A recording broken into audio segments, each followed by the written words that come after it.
kebatilan kisah ini oleh para ulama-ulama, wabil khusus ulama ahli sirah, ahli sejarah. Karena kisah Goronik ini adalah kisah yang dihubungkan dengan kisah di mana Nabi melakukan sesuatu yang tidak pantas untuk dilakukan bagi seorang Nabi. Akan tetapi di kisah ini kita akan coba bagaimana kisah kebatilan mereka ketika mereka memasukkan kisah ini, bahkan di antara mufassir pun ada ya menafsirkan bahwa kisah Goronik ini memang disebutkan tetapi nanti dibantah ya. Jadi ini penting untuk kita kaji, hanya kajian ini saja. Yang kemarin kita masih membahas tentang hijrah ya, hijrah ke negeri Habasyah, Ethiopia. Nah, di sini disisipkan kisah Goronik. Nanti setelah ini muncul lagi kembali mereka dari para sahabat dari Habasyah, Ethiopia. Karena nanti kita akan teruskan juga itu ya. Kisah ini memang kisah yang sangat luar biasa karena ada hubungan dengan hijrah dari Makkah ke Habasyah atau ke Ethiopia. Baik, hadirin ikhwatul iman, kita coba menelusuri apa itu Goronik. Goroniku. Imam Ibnu Athir dalam kitabnya An-Nihayah Al-Goronik itu bentuk jamak dari gurnukun, pakai kof ya, gurnuk. Kalau jamaknya Goronik, jadi kisah Goronik. Kisah Goronik ini asal kata dari gurnuk. Ini dari bahasa dulu ya, tapi intinya bukan yang ini. Ternyata gurnuk itu kalau dilihat secara makna asal kata az-zukur min tuyuril ma, Goronik itu. Az-zukur jantan, min tuyuril ma'i dari jenis burung air. Jadi burung air yang berkelamin jantan namanya gurnuk. Jamaknya Goronik. Jadi kalau ada burung-burung yang jantan dari jenis burung yang ada di air dan warnanya putih. Kalau tidak salah di belakang ini kan suka ada ya di sawah kalau pagi hari ya, ada burung yang berwarna putih, itu gurnuk. Gurnuk ai bahasa Sunda naon iber. Eta. Jadi gurnuk itu burung kuntul. Jadi cek bahasa Sunda itu ya, burung kuntul itu. Bukan naon ta asbabul kurunyungnya ya. Disebut burung atau manuk kuntul pedah bodas. Tapi gurnuk itu itulah burung yang dia tapi jenis kelaminnya jantan ya. Az-zukur min tuyuril ma. Jenis-jenis seperti itulah pokoknya. Tapi itu secara bahasa. Gurnuk zamannya Goronik. Tapi yang dimaksud ya, ingat, itu secara bahasa. Tapi yang dimaksud Goronik di sini hahuna kata beliau al-asnam. Asnam itu patung. Patung-patung di Makkah. Di antaranya ada namanya Gurnuk atau Goronik. Kenapa patung yang tertentu ini disebut Goronik? Sumya bihi libayadihi. Dinamakan patung Goronik karena putihnya. Jadi warna putih yang ini beda dengan patung yang lain, maka disebut Goronik. Nah, itu secara makna yang benar. Jadi kita simpulkan kisah Goronik ini kisah tentang patung. Apa maksudnya? Nah, kita bacakan di sini. Qala al-musannifu hafizahullahu taala, dzakara ba'dul mu'arrikhina qissatan batilatan mukhtalaqatan tu'rafu bismi qissatil Ghoronik. Sebagian mu'arrikh itu ahli tarikh ya, namanya mu'arrikh. Ahli tarikh, ahli sejarah namanya mu'arrikh. Ahli fikih namanya faqih, zamannya fuqaha. Ahli tafsir mufassir. Ya, kalau ahli sejarah namanya mu'arrikh. Sebagian ahli tarikh yaitu mu'arrikh menyebutkan kisah, kata beliau ya, yang batil ini, batilah mukhtalaqah, yang diada-adakan, yang dibuat, yang diciptakan sendiri dengan atas nama kisah Ghoronik. Apa itu? Wahia qissatun iftaroha ba'duz zanadiqah. Jadi ini kisah itu dibuat-buat oleh sebagian zindik, orang-orang zindik. Zindik itu orang-orang yang benci Islam ya. Zindik, orientalis kalau di kita ya. Di antara orang-orang zindik itu membuat kisah yang bohong gitu. Waza'amu, dan mereka mengklaim fiha, pada kisah ini. Nah, ini perlu kita pahami. Annan nabiyya sallallahu alaihi wasallam taqarraba ilal musyrikin. Ini maksudnya. Bimadhi asnamihim. Nah, ini Ghoronik. Bahwasanya Nabi sallallahu alaihi wasallam taqarrub diri kepada orang-orang musyrik dengan cara apa? Bimadhi asnamihim, dengan memuji sembahan-sembahan mereka. Nah, ini yang dimaksud Ghoronik itu ini. Masyhur ini ya di kisah-kisah dalam sirah nabawiyah. Jadi ternyata Nabi itu mengiyahkan gitu.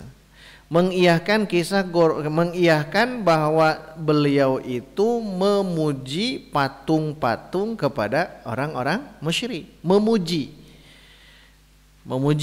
mengagungkan. Wa annahu qala anha, dan itu dikatakan oleh Nabi tentang kisah Ghoronik ini ba'da antala qaulahu ta'ala, setelah Rasul membaca ayat yang tadi saya bacakan, surah An-Najm 19:20.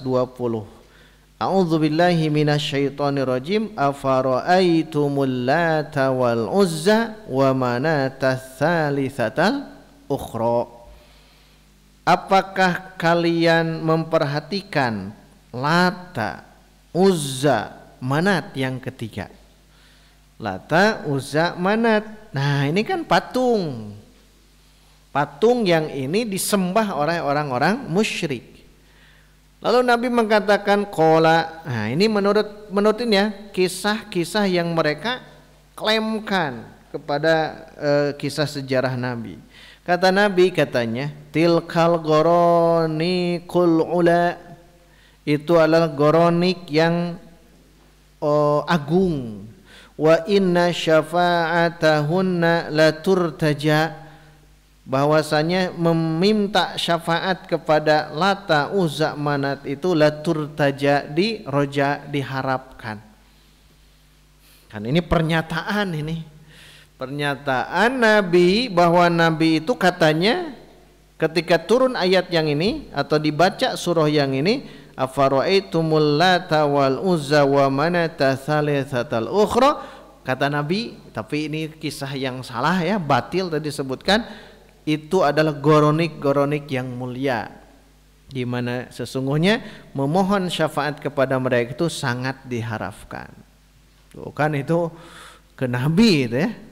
Waza'amu, dan mereka meyakini annal musyrikina a'lanu ridahum, tuh, bahwasanya orang-orang kafir musyrik, orang-orang musyrik itu mengiklankan, memproklamirkan kerelaan mereka amma talan nabiyyu, dari apa yang Nabi baca tadi.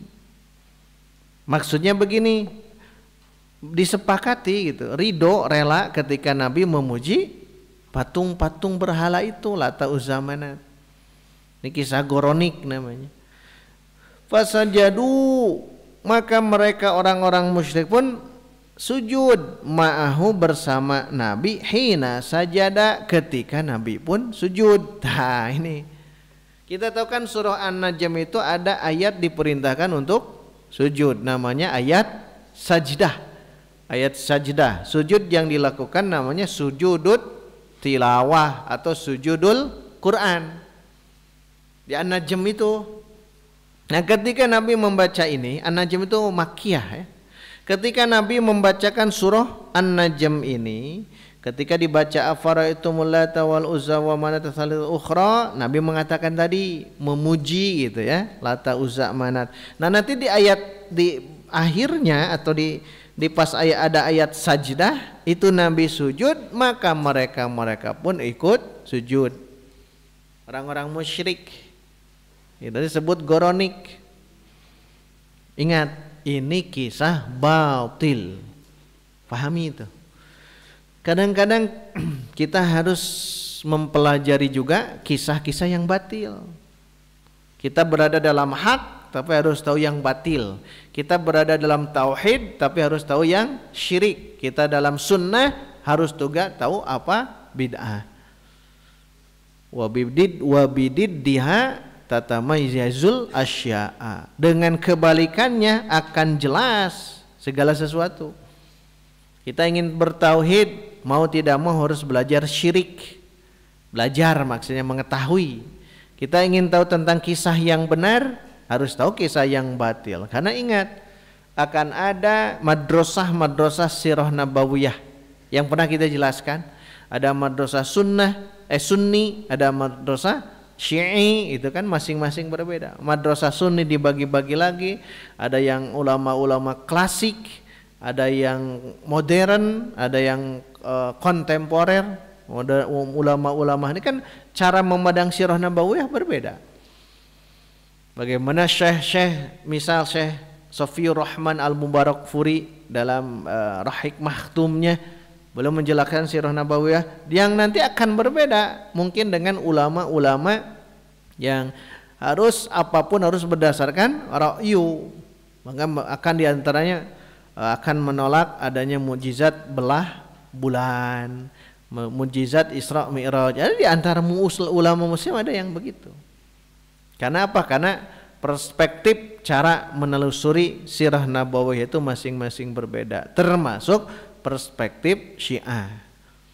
Itu akan beda-beda ya, masing-masing itu beda. Nah, ini juga sama. Zindik, orang-orang orientalis membuat satu kisah yang ini. Jadi Nabi pernah memuji patung berhala ketika membaca surah An-Najm, pas di ayat yang tadi afara'aitumul Lata wal Uzza wa manata tsalitsatal ukhra. Itu langsung Nabi sujud, orang-orang musyrik pun ikut sujud, ridho, rela. Nah ini benar atau salah gitu kan ya. Maka di sini jelaskan ini kisah fa innal qissata batilatun wa maudu'atun.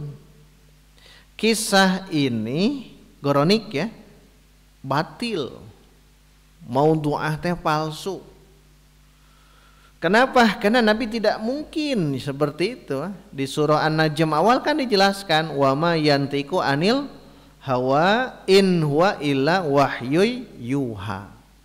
Nabi berbicara harus berdasarkan wahyu, bukan hawa. Bukan hawa nafsu. Wa ma yantiqu anil hawa, tidaklah Nabi berbicara dengan hawa nafsu. In huwa illa wahyu yuha, tapi berdasarkan wahyu. Atau di surah Al-Haqqah ada dijelaskan itu. Maka benar itu bahwasanya Nabi SAW tidak taqarrub terhadap satu patung berhala pun hingga Allah memuliakan beliau dengan nubuwahnya. Jadi jangankan jadi nabi, jangankan sudah jadi nabi, sebelum jadi nabi juga Allah sudah memuliakan nabi. Tidak pernah menyembah berhala sejak masa kecil, masa remaja, masa muda, masa menikah hingga usia 40 tahun. Apalagi setelah usia 40 tahun jadi nubuah, jadi nabi dan rasul. Jadi tidak pernah. Wa annahu mahamma bi'amalin min a'malil jahiliyati qabla nubuwah illa asamahu Allah Ta'ala. Nah itu kan para ahli sejarah begitu. Dan bahwasanya Nabi tidak pernah hama ingin mengamalkan dari amalan jahiliyah sebelum kenabian, kecuali Allah akan ismah, Allah akan pelihara, maksum. Sebagaimana disebutkan itu yang sudah berlalu, bahwa Nabi ingin begini, oleh Allah diberikan sesuatu yang tidak jadi, ditidurkan, dipingsankan, kan pernah kita bahas ini. Bagaimana keadaan Nabi ketika berada dalam Islam? Di masa mudanya saja masih belum jadi Nabi, sudah dijaga oleh Allah, apalagi yang ini sudah jadi Nabi. Ini kisah itu ketika sahabat-sahabat berangkat ke sana, ke Habsyah. Nah di Makkah itu ada pernah kisah yang ini disodorkan. Tapi sekali lagi kisah ini batil, salah ya, kisah ini bohong. Dari mana kita memastikan kisah ini bohong? Aqwalul ulama fi butlani hadhil qissah. Qaul ulama tentang batalnya kisah yang ini. Banyak ulama di sini ya. Ayo gaduh kitab. Wah ya, talenta tadi baca teh. Sok, asika. Yang pertama Al-Qadhi bin Iyad. Yang kedua Al-Imam Nawawi. Yang ketiga Ibnu Katsir. Yang keempat Syekh Muhammad Al-Ghazali. Nah, 4 saja cukup. Karena ini mewakili Al-Qadhi Iyad, ahli beliau juga nya dalam kitab Sirah Nabawiyah karya beliau kan, Asy-Syifa kan, kitab Asy-Syifa karya beliau Qadhi Iyad. Imam Nawawi ya masyhur beliau itu, seorang ulama yang masyhur di mazhab Syafi'i. Al-Hafidz Ibnu Katsir apalagi. Al-Hafidz Ibnu Katsir selain ahli tafsir juga mu'arrikh, karena beliau itu punya satu kitab namanya Al-Bidayah wan Nihayah. Mumpuni beliau di bidang yang ini, termasuk ada potongan Sirah Nabawiyah. Syekh Muhammad Al-Ghazali apalagi beliau juga. Syekh Muhammad Al-Ghazali itu beliau punya kitab Sirah Nabawiyah. Coba sedikit saja ya, coba bacakan Al-Qadhi Iyad ketika beliau mengkomentari ya dalam kitabnya Asy-Syifa bi Ta'rifi Huquqil Mustafa. Itu kitab Sirah Nabawiyah karya Qadhi Iyad, Asy-Syifa. Silakan. Qala Al-Qadhi Iyad rahimahullah taala anna hadhil qissata lam yukhrijha ahadun min ahli sihhati. Kan jelas di awal sudah dijelaskan. Ini kisah bahwasanya tidak ada seorang pun dari ahli sihah, ahli sahih, ahli sejarah tidak meriwayatkan seorang pun tentang kisah yang ini. Tidak ada ya. Istamir. Wala rawaha thiqatun bisanadin salimin muttasilin. Dan tidak pula diriwayatkan kisah Goronik ini thiqah dengan sanad yang sahih dan muttasil. Tidak ada kisah yang, jadi tidak ada seorang pun ya ahli sejarah, tidak ada seorang pun ahli sejarah. Jadi saya bacakan, ahli sejarah itu mufassir, mu'arrikh, itu semuanya itu memang tidak mendapatkan dalam lembaran-lembaran setiap yang sahih tentang kisah yang ini. Ya, wa man hukiyat hadhil hikayatu anhu minal mufassirin wat tabi'in lam yusnidha ahadun minhum wala rafa'aha ila sahibin wa aktsaru turuqi anhum fiha dha'ifatun wahiyatun. Wah teh wah bahasa orangnya. Wah, dhaif gitu. Jadi ini tidak dijadikan hujah, tidak bisa dijadikan sebagai kisah yang benar menurut Al-Qadhi Iyad. Yang pertama, Yang kedua, silakan An-Nawawi. Wa qala al-Imam an-Nawawi rahimahullah ta'ala wa amma ma yarwihi al-ikhtibariyuna wal mufassiruna anna sababa dhalika ma jara ala lisani Rasulillah sallallahu alaihi wasallam min ats-tsana'i ala alihatil musyrikina fi suratin najmi fabatilun la yasihhu fihi syai'un. Nah, jelas ya, la yasihhu fihi syai'un, batil dia, tidak sah sedikit pun, kata Imam An-Nawawi dalam Sahih Muslim, syarahnya. Syarah Sahih Muslim kan oleh Imam An-Nawawi. Nah, beliau menjelaskan bahwa yang diriwayatkan oleh ikhbariyun, para ahli sejarah, mufassirun, ahli tafsir juga, bahwasanya sebab itu apa yang berlaku atas lisan Rasul, di mana Rasul menyanjung, memuji sembahan-sembahan orang-orang musyrik dalam surah An-Najm, itu batil, tidak ada sah, tidak sahih sedikit pun, baik itu nakal ataupun akal, karena memuji ilah selain Allah itu kafir. Bahasa beliau, li'anna madha ilahin ghairillah ta'ala kufrun. Tegasnya, karena memuji ilah selain Allah itu kafir. Wala yasihu nisbatu dzalika ila lisani Rasulillah, tidak sah dinisbahkan kepada ucapan Rasul. Wala an yaqulahu syaitanu ala lisanihi wala yasihu taslitu syaitan ala dzalik wallahu a'lam. Jadi Imam An-Nawawi menegaskan tidak sah kisah Goronik. Kita bahas ini saja ya, biar paham nanti. Oh, Goronik itu begitu. Nabi memuji sembahan-sembahan Lata, Uzza, Manat, bahwa itu adalah yang Goronik yang sangat agung, dan memohon syafaat kepadanya itu sangat dianjurkan, sangat diharapkan. Itu kan pujian Nabi kepada sembahan orang-orang musyrik. Nah, kisah ini kan batil. Tidak, karena kenapa? Karena tidak mungkin dinisbahkan kepada lisan Nabi.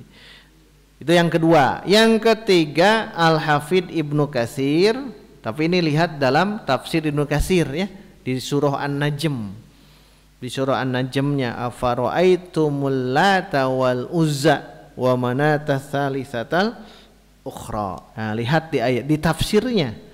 Nah, ini ada penggalannya. Silahkan Al-Hafidh Ibnu Katsir. Wa qala al-Hafidh Ibnu Katsir rahimahullah ta'ala qad dzakara katsirun minal mufassirin ha huna qissatal Ghoraniki wa ma kana min ruju'i katsirin minal muhajirati min ardil habasyati dhannan minhum anna musyriki Quraisyin qad aslamu walakinnaha min turukin kullaha mursalatun walam araha musnadatan min wajihin sahihin wallahu a'lam. Kata beliau ya, jelas lagi itu. Qad dzakara katsirun minal mufassirin, mayoritas ahli tafsir menyebutkan di sini kisah Goronik. Kisah Goronik di surah An-Najm. Dan apa yang menjadi kembalinya orang-orang hijrah dari Habsyi itu, ada keyakinan di antara mereka bahwa orang-orang musyrik Quraisy masuk Islam. Tambahan yang ini ya. Akan tetapi tidak ada jalan semuanya itu yang mursal, dan aku tidak memandangnya musnadnya itu atau sanadnya itu yang sahih. Wallahu a'lam. Jadi ini kisah, sekali lagi, kisah yang ini adalah kisah yang batil. Jadi sudah tiga ulama. Terakhir sekarang masuk ke Syekh Muhammad Al-Ghazali. Bukan Imam Al-Ghazali ya. Ini Syekh Muhammad Al-Ghazali. Beliau punya kitab namanya Fiqhus Sirah. Saya belum punya yang ini ya. Fiqhus Sirah. Yang dapat punya Fiqhus Sirah itu adalah Syekh Abdul Karim Zaidan. Kalau yang ini belum. Syekh Muhammad Al-Ghazali punya kitabnya Fikih Sirah. Jadi dari sirah bisa diambil fikihnya. Apa komentar beliau? Wa qala Syekh Muhammadun Al-Ghazali rahimahullah ta'ala. Ghazaliyu rahimahullah ta'ala yaz'umu ba'dul mughaffalina annahu waqa'at hudnatun haqqan bainal islami wal wathaniyati asasuha anna Rasulullah sallallahu alaihi wasallam taqarraba ila musyrikina bimadhi asnamihim wal i'tirafi bimanzilatiha wa anna hadhil mudahanatal waqi'ata hiya allati a'adatil muslimina minal habasyati. Nah, ini sedikit penggalan kata beliau dalam kitabnya. Mughaffalin itu orang-orang yang lalai ya, menyangka bahwasanya terjadi hal ini antara Islam dengan pagan, wasaniyatnya pagan atau berhala. Antara Islam dengan pagan asasnya itu bahwa Rasul ya kalau bahasa kita itu apa? Rasul pun memberikan kelonggaran gitu. Toleransi. Rasul pun memberikan toleransi nah gitu, kisah yang ini. Makanya betul ya, kalau kita mau simpulkan dari kisah yang ini, tetap Rasul itu kalau dalam masalah yang begini tegas. Kalau dalam masalah akidah itu memang tegas. Karena ini sudah dalam penyembahan. Maka apa yang dikatakan Rasul sebagai sanjungan kepada berhala-berhala itu, bahwasanya goronik-goronik yang agung ini semua itu bukan dari sabda Nabi, dan ini salah ya. Sehingga orang-orang yang hijrah ke Habsyi kemudian mendengar banyak yang masuk Islam, termasuk yang tadi mereka pulang, itu pun harus diperhatikan juga. Termasuk kisah goronik ini ketika turun yang tadi ayat afara'aitumul lata wal uzza. Di halaman berikutnya bahwasanya Rasul andai dia dusta kepada Allah, nanti ada ayat yang menegaskan surah Al-Haqqah, walau taqawwala alaina ba'dal aqawil la akhadna minhu bil yamin thumma laqata'tu minhul yakin minhul watin fama minkum min ahadin anhu hajizin. Kalau begitu, halaman berikutnya 320, kalau begitu kenapa orang-orang kafir sujud? Kan sujud mereka. Kenapa kalau betul tidak ada kisah goronik yang tadi, Rasul memuji Lata, Mana, Uzza, Manat di surah An-Najm, Rasul sujud, orang kafir pun ikut sujud saat itu. Kalau begitu apa atau kenapa orang-orang kafir sujud? Nah, dijelaskan di sini. Was-sahihu anna haula'il kufar innama sajadu li balaghatil Qur'anil Karim. Jadi mereka itu sujud, orang-orang kafir itu hanya saja mereka sujud karena ada balaghatul Qur'an. Ada keindahan bahasa yang mereka dengar di surah An-Najm. Wa annahum li awwali marratin yasma'unal Qur'an min ghairi tashwishin. Dan mereka itu pertama kali mendengar Al-Quran tanpa adanya sesuatu yang tashwish, waswasya ya.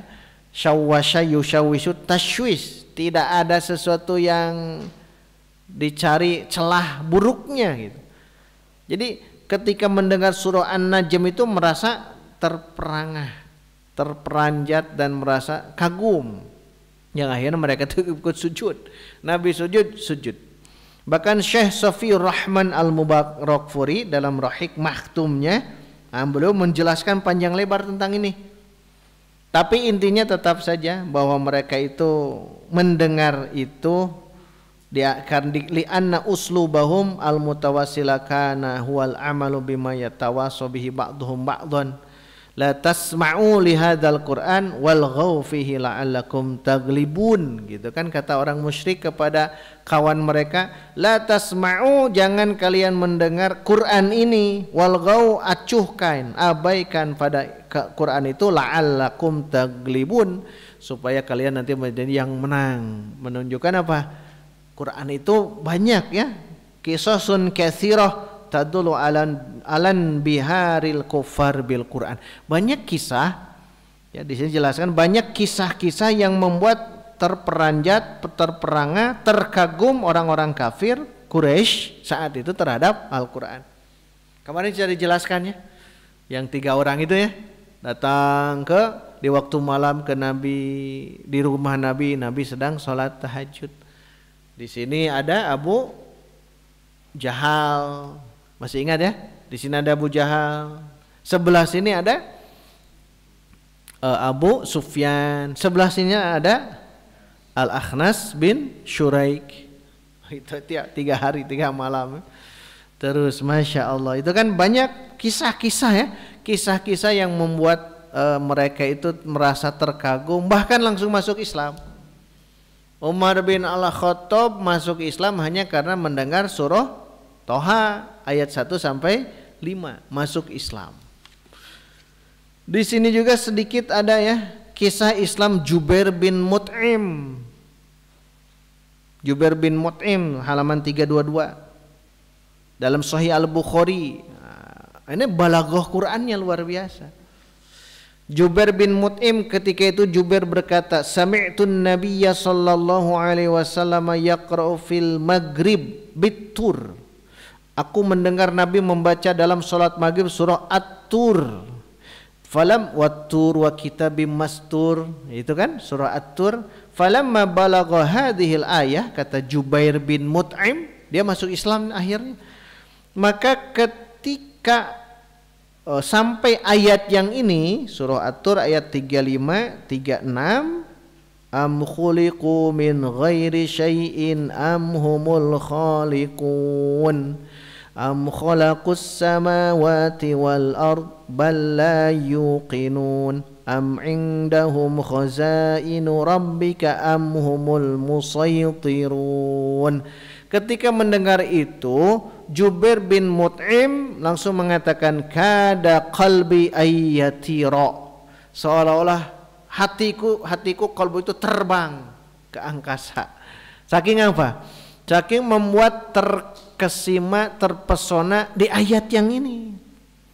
Jadi mereka-mereka yang dulunya tidak beriman kepada Nabi, qadarullah, mendengar potongan-potongan ayat bisa masuk Islam.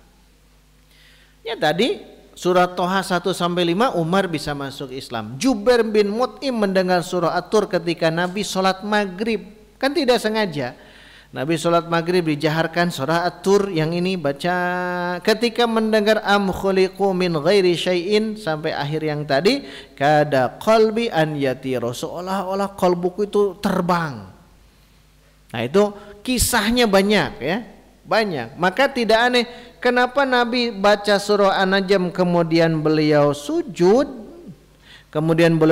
dan orang-orang musyrik pun ikut sujud. Itu karena balaghatul Quran, terkesima. Bukan sihir, ingat, bukan sihir, terkesima.